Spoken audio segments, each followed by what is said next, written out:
Hi, my name's Gaz, the Mini Painting Punk, and since Dominion was released a couple of months ago, Warcry players have been pretty much asking the same thing. When do we get to use these in Warcry? And it looks like our prayers to Sigmar, or to Gorkamorka, have finally been answered in what they're sadly calling the last of the Call of the Everchosen article series. We have now got rules for the Thunderstrike, Stormcast and the Cruel Boys. These contain pretty much all the major units from the Dominion box, and a few that are on the way as well. What this does also mean is that the new starter sets are actually a really great way to get a couple of warbands together. They might not be optimal lists, but out of this box you can probably get 2 functional warbands as well, so that's pretty cool. Now, without playtesting everything extensively, it's hard to get a proper view of what's good, what's bad, what's indifferent, but let's have a little look at some of the fighters and some of the abilities and see what some of the standouts are.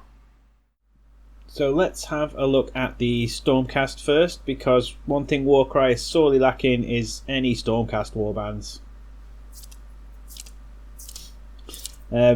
The first thing the article points out is the ability available to all Thunderstrike Stormcast, which is Blaze of Glory. As the name suggests, it's a kind of a ability to use when they're on the last legs.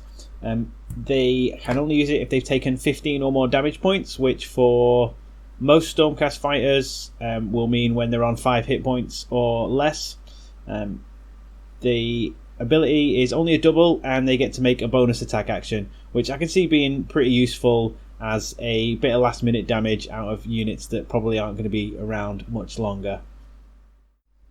The unit that the article decides to focus on is the Annihilator with Meteoric Hammer. Now, these are the Super Swole Sit Gain Stormcast that came in the Dominion box. We've been through this, okay? I'm cultivating mass. The article boasts that they are the first unit in the game to have a mighty toughness characteristic of 7. Now, this doesn't seem all that powerful to me. 7, it's higher than any other unit in the game, but when it comes to toughness, whether you've got 1 toughness more than your opponent, 2 toughness more, 3 toughness more, it doesn't change the roll. They need to roll a 5 or a 6. Now, most toughness 6 units will kind of have that anyway, so I don't see the extra being that much of a benefit.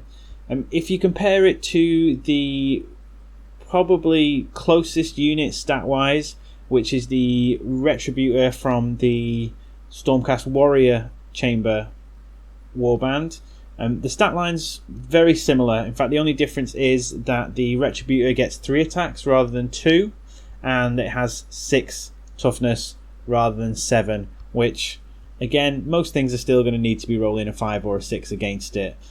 However, the points cost is pretty different. The Annihilator only costs 150 points, whereas the Retributor is costed at 195 points. So over the course of a warband, those 45 points will add up. So while this unit doesn't seem amazing, that lower points cost might make it kind of useful. Its ability is a ability that allows it to do damage at the end of a move action. For a unit that only has 3 movement, I'm not sure how super useful that's going to be, but yeah, I'm kind of on the fence about this one. Now, if you're building your warband out of the Dominion box or out of any of the new starter sets, then the bread and butter of your warband are probably going to be the Vindicators. These are the Spear and Shield Stormcast, and although they don't have any special abilities of their own outside the universal abilities and the abilities available to all fighters in your warband, their cost for a Stormcast unit is actually pretty cheap at 145 points. They still have 20 hit points like most Stormcast units. They have a toughness of 6, which is nothing to turn your nose up at. Their damage profile is 2 on a normal hit and 5 on a crit, so they can deal out some hefty damage. And I think it's important not to underestimate the usefulness of the 2-inch range of their attack. I've found players have underestimated this before in other fighters, the ability to attack while not actually being engaged, and be able to move away without necessarily having to do a disengage action. So I think these are a really decent unit to make up the core of your warband. Like all the other Stormcast warbands, the Thunderstrike Stormcast get access to the goodest boys in the Mortal Realms, the Griff Hounds. As always, these are fantastic units. It's the same points cost, the same stat line, and the same ability that they have in the other Stormcast warbands. Darting attack is a fantastic ability. Being able to get a bonus attack action and a free disengage is just fantastic. They've got 6 movement, so they can get about the board real quick. I think any Stormcast warband should have room for a good boy or 2. The standout leader from the Thunderstrike Stormcast warband is definitely the Lord in Periton.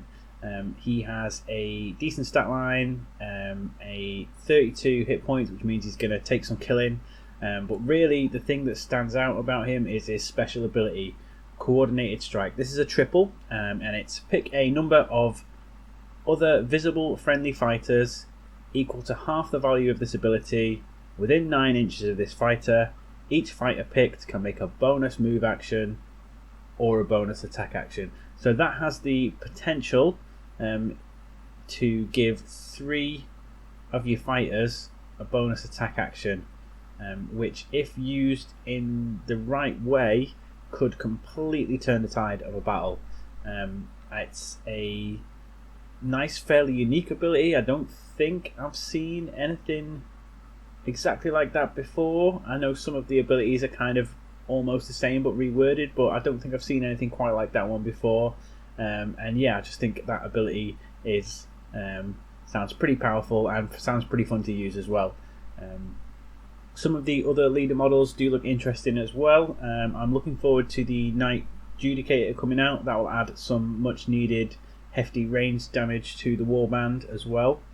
Overall, without playtesting, it's hard to say how competitive this warband is, but it certainly looks fun to play.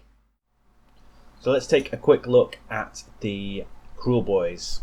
Now, the first thing the article points out is that the Cruel Boys can take the killer boss on Great Gnashtooth. That's the big unit that comes in the Dominion box.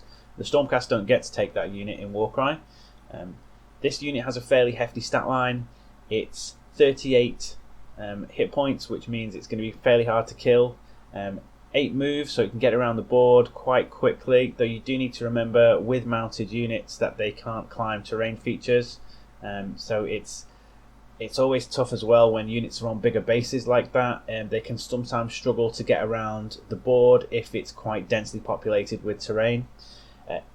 Its unique ability is Bone Crunching Bite. It's only a double, so it's fairly cheap. Pick a visible enemy fighter within 1 inch of this fighter, and roll a number of dice equal to half the value of this ability, so up to 3 dice. Allocate 3 points of damage for every 3+ you roll. This is okay. So on a good day, 9 points of bonus damage. Situationally useful, I think. But the really interesting ability is the one that all Cruel Boys leaders have. This is Cunning Attack, and it's another one similar to the Stormcast's interesting one in that it's a ability that allows you to give the fighters around you bonus moves or bonus attack actions. This one works a little differently. It's a fighter can only use this ability if there are more friendly fighters with the Warrior rune mark, more on that in a bit, within 6 inches of this fighter than there are enemy fighters within 6 inches of this fighter. Those fighters can make a bonus move action or a bonus attack action. So the Warrior rune mark seems to apply to all of the Auric units in the warband, so everything but the grot units. And so as long as you keep your boss surrounded by your boys, like, there is a potential there to do a game-changing amount of damage, because it doesn't have the same limitation of it only being 3 fighters that the Stormcast one does, though it is at a shorter distance, 6 inches rather than 9. But I could definitely see that, used correctly, again being another game changer. For me, the other standout leader is the Swamp Caller Shaman. they have a spell ranged attack which can do up to 6 damage on a crit.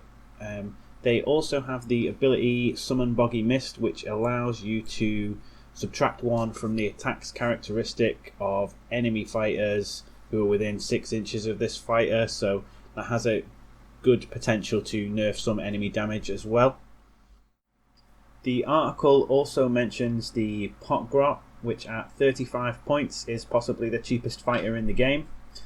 Now, as you can imagine, his stats aren't great, but his ability is Brewed Elixir. Pick a friendly fighter within 1 inch of this fighter and roll a number of dice equal to the value of this ability. For each 4+, remove up to 3 damage points to this fighter. So that has the potential, on a very good day, to remove 18 points of damage to a friendly fighter. Situationally, can be very useful, and at 35 points, if you can keep him alive, it might be worth sticking one of these in the warband. Now, if you're building out of the Dominion box, and especially if you're putting together a warband from the new starter sets, then the bread and butter of your warband is probably going to be the Gut Ripper with Wicked Sticker. It has a fairly average stat line, but at only 80 points you can take quite a few of these boys. It's a spear unit, so it gets the 2-inch range on its melee attacks. The ability it has is the same ability that all of the Auric units in this warband have, which is Venom Encrusted Weapon. Until the end of this fighter's activation, add 1 to the damage points allocated by each critical hit from attack actions made by this fighter. Now, it's only a double, so it's fairly cheap, but it's one I would probably be reluctant to even try and use, because if you spend your double and you don't roll any crits on your attack, that's a complete waste of an ability. So not too useful, but as a cheap unit, if you want to do a horde warband, then these are probably a good way to fill out your warband. The other cheaper units on there is the Hobgrot Slitter. That's 90 points, so although it has a slightly worse stat line, it is slightly more expensive, and that's probably because of the short range ranged attack that they have. 3 to 7 inches, will hit 2 on a normal attack, 4 on a crit. They sound like they could be interesting as well. And the other units, more expensive, the Manskewer Bolt Boy adds a bit of ranged damage to the warband. And one thing I'm liking about this warband is it seems to be a lot of ways you could build the warband. You could take lots of cheap guys and do a horde warband. You can get some good ranged damage in there with the Bolt Boys, or you can thematically, if you wanted to do a more Hobgrot focused warband, there's the ability to do that as well.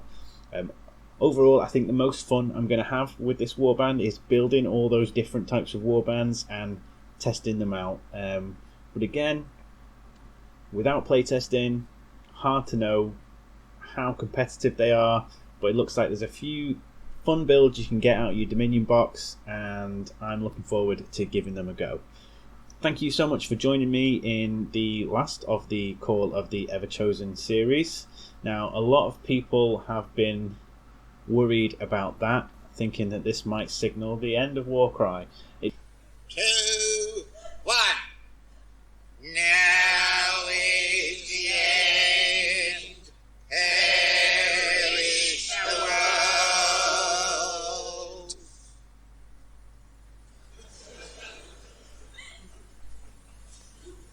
It was GMT, wasn't it? It does say at the end of the article that they will be announcing soon some exciting things happening with Warcry, so I don't think it's time to start panicking just yet. And hopefully when that news drops, we'll do another video breaking down what exactly that might be. Once again, thank you so much for joining me, and until next time, goodbye.